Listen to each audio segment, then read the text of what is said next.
Assalamualaikum warahmatullahi wabarakatuh. Bagaimana kabarnya hari ini anak-anak? Alhamdulillah, luar biasa, Allahu Akbar. Nah, sebelum memulai pembelajaran pada hari ini, Ibu minta kalian semua menyiapkan alat tulisnya masing-masing. Ya, pada hari ini kita akan belajar tentang fikih kelas 2 bab 1, yaitu tentang azan. Nah, sebelum memulai pembelajaran pada hari ini, mari kita berdoa bersama-sama dengan membaca basmalah bersama-sama. Bismillahirrahmanirrahim. Semoga pada hari ini kita oleh Allah Subhanahu wa Ta'ala diberikan kesehatan sehingga bisa mengikuti pembelajaran dengan lancar dan juga semangat. Amin. Nah, sebelum memulai pembelajaran pada hari ini, Ibu ingin kalian mengamati gambar di samping. Gambar ini maksud saya ya.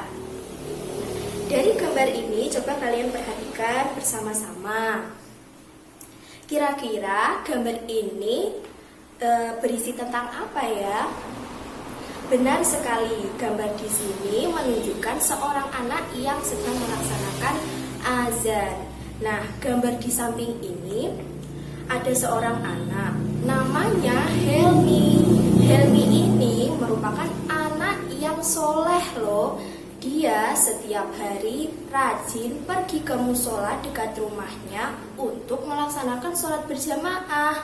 Sebelum melaksanakan sholat berjamaah, Helmi seringkali menjadi anak yang mengumandangkan azan di musolanya. Suara Helmi saat mengumandangkan azan sangat nyaring loh. Nah, untuk selanjutnya kita simak bersama-sama bagaimana suara Helmi saat mengumandangkan azan dan juga apa saja lafal-lafal yang diucapkan saat mengumandangkan azan. Mari kita simak bersama-sama videonya. Allahu Akbar,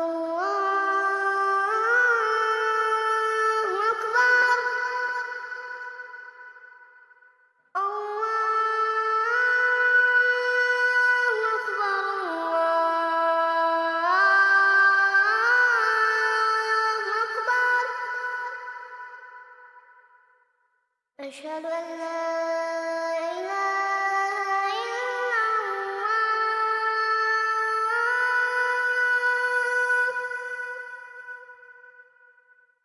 أشهد أن لا إله إلا الله أشهد أن محمدا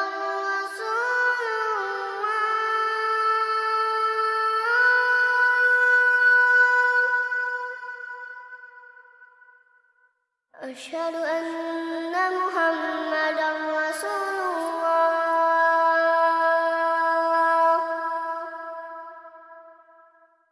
حي على الصلاة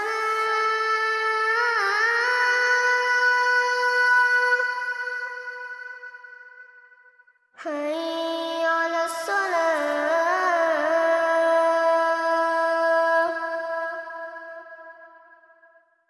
حي على الفلاح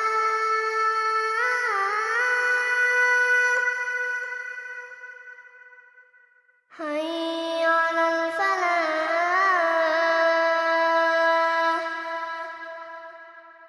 الله أكبر الله أكبر لا إله إلا الله. Bagaimana anak-anak? Kalian tentunya sudah tahu kan bagaimana suara Helmi saat mengumandangkan azan dan juga apa saja lafal-lafal yang diucapkan saat mengumandangkan azan. Seringkali pasti kalian menjumpai suara azan dalam kehidupan sehari-hari. Biasanya kita seringkali mendengar suara azan itu 5 kali dalam satu hari. Misalnya saja saat kita ingin melaksanakan satu sholat subuh, zuhur, sholat asar, maghrib, dan juga sholat isya. Kalau begitu kalian sudah bisa mengerti bagaimana lafalnya. Untuk yang selanjutnya, apakah kalian sudah tahu apa makna dari azan? Ya, benar sekali, yaitu azan merupakan seruan atau perintah kita untuk melaksanakan sholat. Betul sekali. Nah, kalau begitu, orang yang mengumandangkan azan itu disebut apa ya? Benar sekali, orang yang mengumandangkan azan disebut dengan muazin. Lalu, apa saja syarat-syarat orang yang ingin menjadi muazin? Syarat-syaratnya yaitu ada 3. Yang pertama yaitu 1, beragama Islam. Jadi kalau tidak beragama Islam tidak boleh mengumandangkan azan. Yang kedua yaitu mumayyiz, artinya bisa membedakan hal yang baik dan hal yang buruk. Jadi kalau kalian sudah bisa membedakan hal yang baik dan hal yang buruk, kalian bisa menjadi muazin. Lalu yang ketiga yaitu laki-laki. Bu, kalau misalkan perempuan, apa tidak bisa menjadi muazin? Apa tidak bisa mengumandangkan azan? Boleh, asalkan dalam melaksanakan sholat berjamaah itu jamaahnya perempuan dan itu tidak boleh menggunakan pengeras suara atau yang sering kita tahu yaitu mic. Tapi diusahakan yang mengumandangkan azan itu laki-laki ya anak-anak. Nah, selain itu, selain ada syarat-syaratnya, juga ada sunnahnya.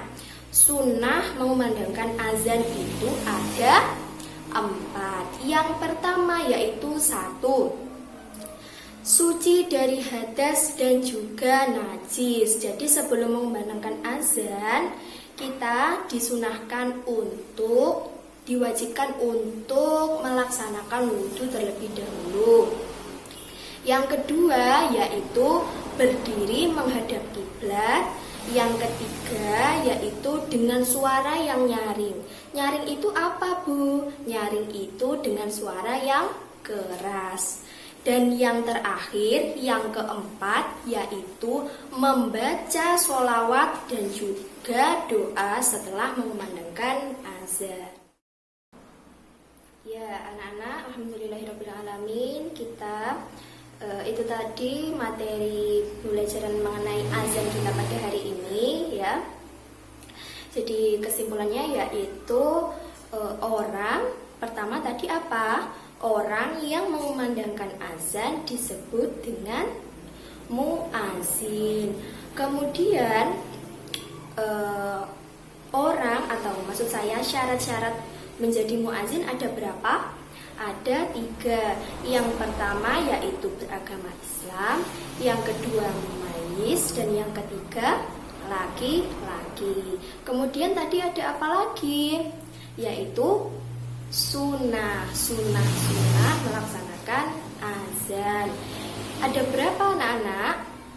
Ada 4. Yang pertama tadi ya suci dari hadas dan juga najis.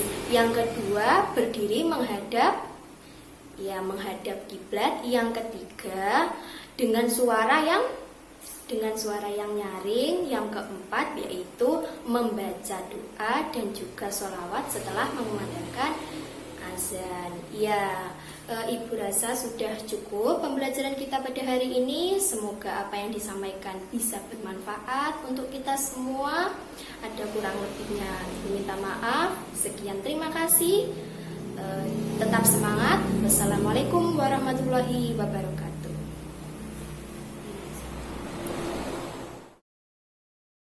Assalamualaikum warahmatullahi wabarakatuh. Selamat pagi anak-anak. Bagaimana kabar kalian hari ini? Alhamdulillah, luar biasa, Allahu Akbar. Sebelum kita memulai pembelajaran kita pada hari ini, marilah kita berdoa terlebih dahulu ya. Silahkan ketua kelas untuk memimpin doa. Bismillahirrahmanirrahim. Anak-anak, hari ini apakah ada yang tidak masuk? Oke. Oke, alhamdulillah ya kalau tidak ada. Hari ini kita akan belajar mengenai indahnya panggilan Allah melalui iqomah. Pada pertemuan sebelumnya kita telah belajar mengenai indahnya panggilan Allah melalui azan. Apakah masih ada yang ingat apa itu azan? Ya, azan adalah seruan untuk menunaikan sholat. Sekarang ibu akan menunjukkan sebuah gambar tentang anak yang sedang mengumandangkan iqomah. Setelah mengamati gambar anak yang sedang mengumandangkan iqomah, apakah kalian tahu apa itu iqomah? Ya, iqomah adalah seruan bahwa sholat berjamaah akan segera dilaksanakan. Dan setelah iqomah itu dikumandangkan, apa yang akan dilakukan oleh jamaah? Jamaah akan segera berdiri, mengambil barisan, dan juga meluruskan shafnya. Oke anak-anak, sekarang kalian buka buku fikihnya halaman 24.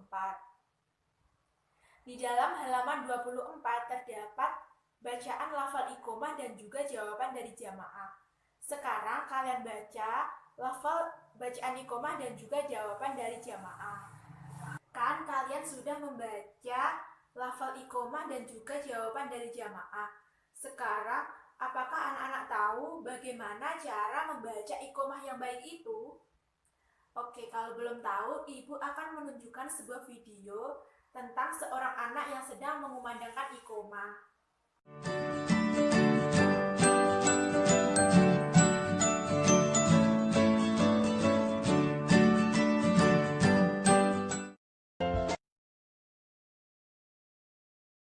Allahu Akbar, Allahu Akbar.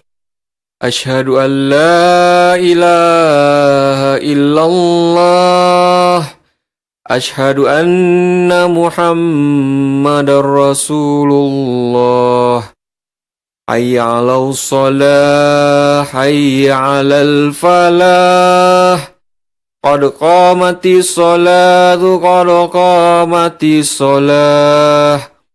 Allahu Akbar, Allahu Akbar. La ilaha illallah.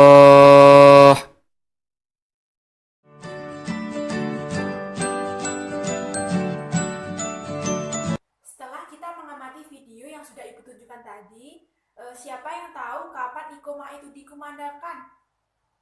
Ya, iqomah itu dikumandangkan ketika setelah beberapa saat imam masjid itu datang.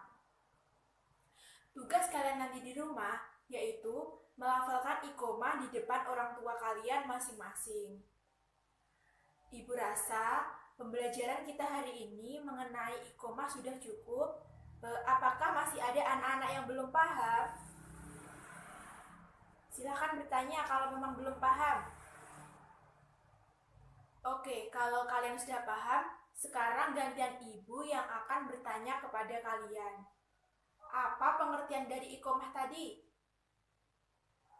Ya, iqomah adalah seruan bahwa sholat berjamaah akan segera dilaksanakan. Dan setelah iqomah itu dikumandangkan, apa yang akan dilakukan oleh jamaah? Jamaah akan segera berdiri, mengambil barisan, dan juga meluruskan shafnya. Semua seruan kebaikan itu harus didengar, diperhatikan, dan kemudian dilaksanakan. Bukan hanya seruan azan dan iqomah saja, tetapi panggilan dari orang tua, panggilan guru, itu juga harus didengar, diperhatikan, dan kemudian dilaksanakan. Untuk pertemuan selanjutnya, kita akan belajar tentang sholat fardu. Sebelum kita akhiri pembelajaran kita pada hari ini, marilah kita membaca hamdalah bersama-sama. Alhamdulillahirabbil alamin. Semoga apa yang kita pelajari hari ini bisa bermanfaat dan jangan lupa nanti dipelajari lagi di rumah ya. Dan jangan lupa tugasnya yaitu melafalkan iqomah di depan orang tua kalian masing-masing. Akhir kata, wassalamualaikum warahmatullahi wabarakatuh. Halo anak-anak, Assalamualaikum warahmatullahi wabarakatuh. Bagaimana kabar kalian hari ini? Alhamdulillah, luar biasa, Allahu Akbar. Nah, untuk hari ini semuanya sudah siap ya melakukan pembelajaran? Sudah duduk di kursi masing-masing? Sudah ya. Nah, kemudian apakah ada yang tidak masuk? Apakah ada yang izin? Semuanya sudah hadir. Baik, kalau begitu kita mulai pembelajaran hari ini. Kita mulai belajar fikih. Silahkan buka bukunya. Dilihat bukunya. Hari ini kita belajar tentang sholat, tentang sholat. Monggo untuk dibaca Mbak Afifahnya, apa pengertian tentang sholat? Sholat ialah beribadah dengan penuh kekhusyuan dan keikhlasan yang dimulai dengan takbir dan diakhiri dengan salam. Ya, betul sekali. Itulah sholat. Berarti sholat harus dilakukan dengan penuh kekhusyuan dan keikhlasan. Karena apa? Karena kita sedang beribadah kepada Allah Subhanahu wa Ta'ala. Sebelum kita melakukan sholat, kita harus mengikuti syarat-syarat yang telah ditentukan. Nah, apa saja sih syarat-syarat yang ditentukan? Nah, kita pelajari dulu. Yang pertama ada syarat-syarat wajib.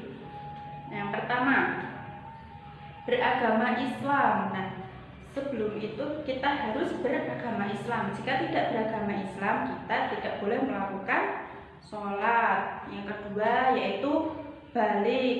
Balik itu ada usianya. Untuk anak laki-laki itu usia maksimalnya 18 tahun, dan untuk anak perempuan itu maksimal 17 tahun.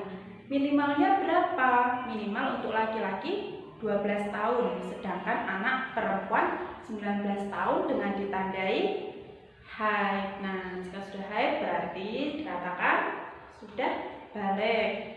Yang ketiga yaitu berakal. Orang yang berakal itu wajib melakukan sholat, hukumnya wajib, tidak boleh meninggalkannya. Bagi orang-orang yang tidak memiliki akal, itu tidak apa-apa meninggalkan sholat karena mereka tidak memiliki akal. Jadi, kalau kita memiliki akal, berarti kita harus melakukan sholat. Nah, yang keempat, suci dari haid dan nifas. Nah, ini untuk anak-anak perempuan. Anak perempuan kalau sudah dewasa nanti pasti haid dan akan nifas setelah mereka melahirkan. Nah, itu kalau mereka sedang haid dan nifas dilarang untuk sholat. Tapi kalau tidak ada halangan itu mereka harus melakukan sholat.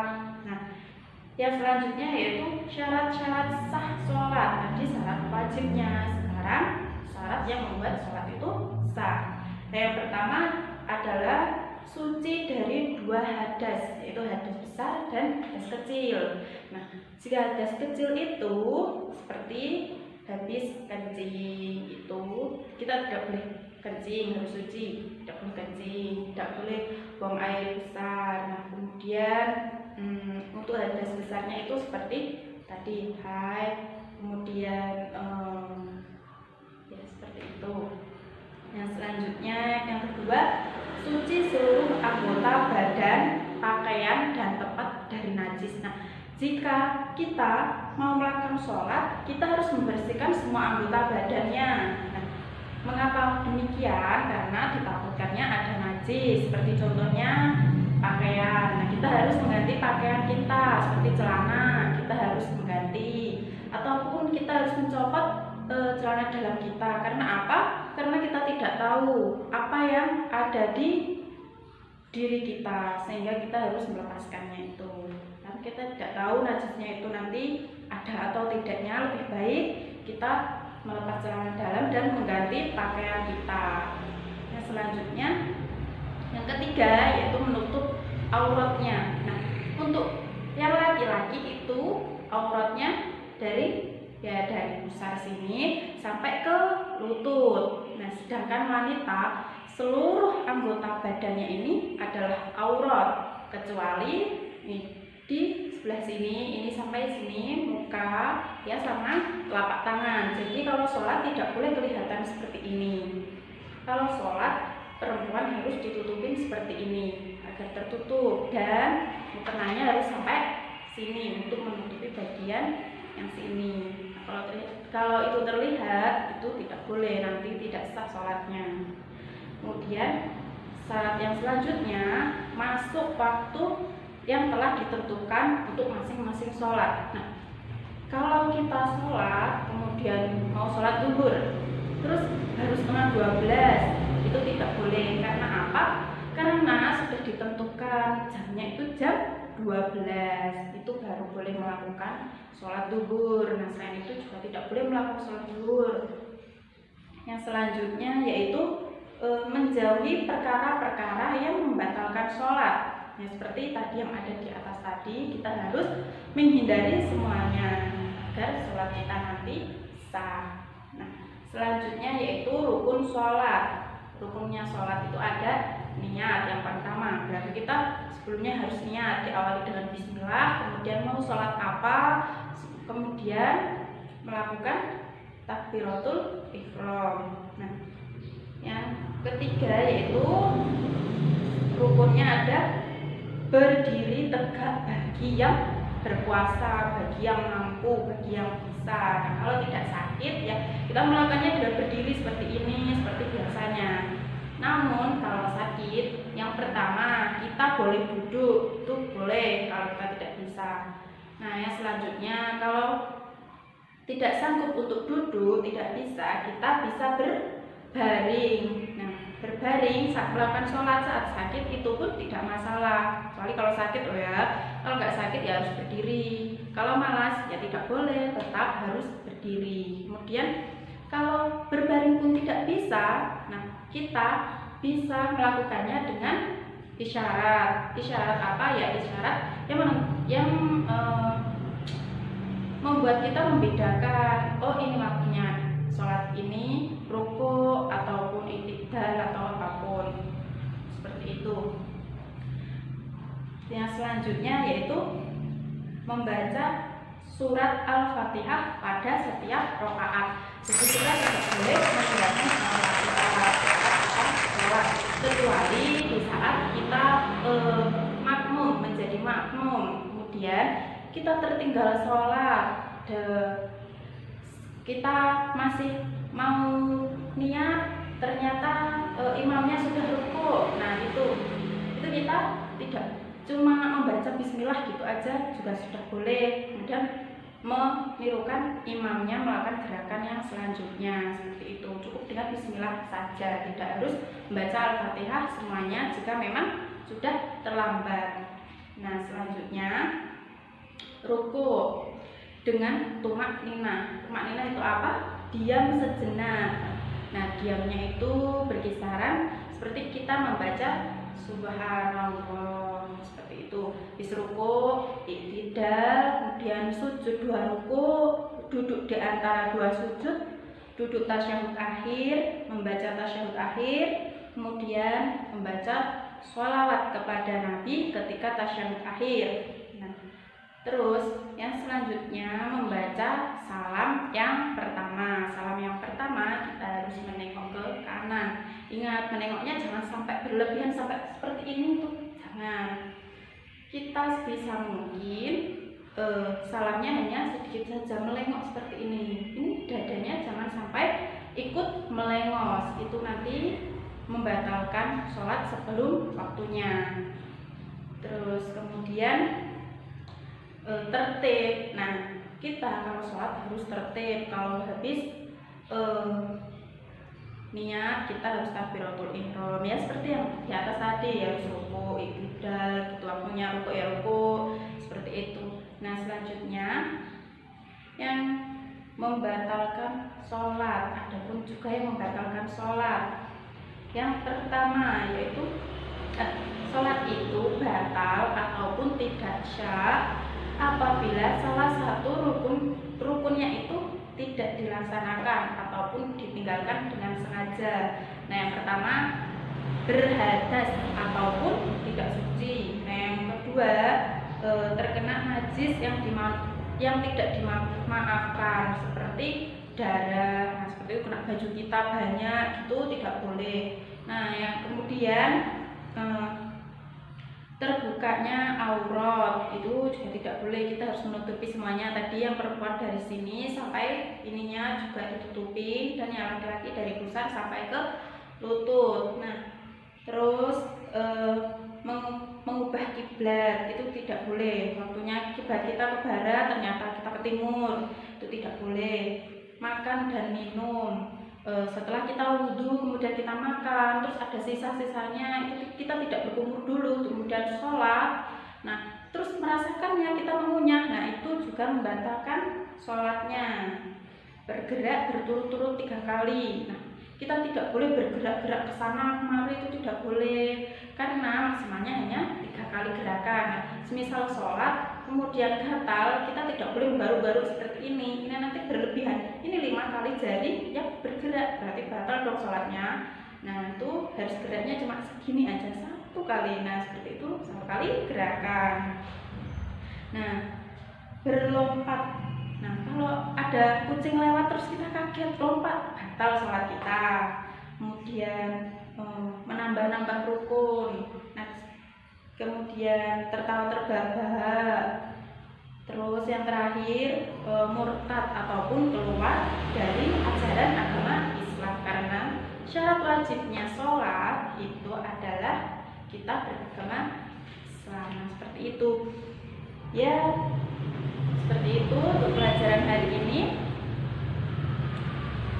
Nah, kemudian untuk besok kita melakukan, ibu akan memperlihatkan pergerakan sholat itu seperti apa, bacaan sholat itu juga seperti apa. Nah, intinya dari pembelajaran kita hari ini, kalau kita mau sholat, kita harus berwudu, membersihkan pakaian, membersihkan tempatnya, semuanya harus dibersihkan dari najis. Sebelum kita melakukan apapun, kita harus berdoa, memakai niat. Nah, seperti itu. Oke, pembelajaran hari ini kita tutup. Jangan lupa dikerjakan tugas yang ada di buku itu. Kemudian besok kita cocokkan ya.